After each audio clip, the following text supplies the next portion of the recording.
Dua perkara yang paling susah. Minta maaf dan memaafkan. Dua-dua susah. Tetapi itulah perbuatan yang paling mulia. Orang yang minta maaf dan memaafkan, lapang dada. Dia tengok. Orang yang tak memaafkan, aku tak ada. Dengan orang lain boleh, dengan dia tak boleh. Tengoklah hidup. Susah.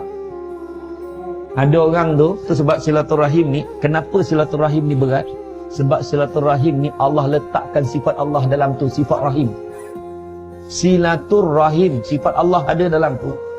Akhirat besok silaturahim ni akan cakap, siapa yang tak nak berbaik dalam dua orang ni sebenarnya?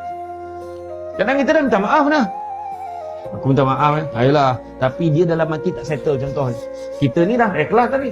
Kita tengok dia masih tak layan kita. Tak apa, kita dah minta maaf. Kita tetap baik dengan orang.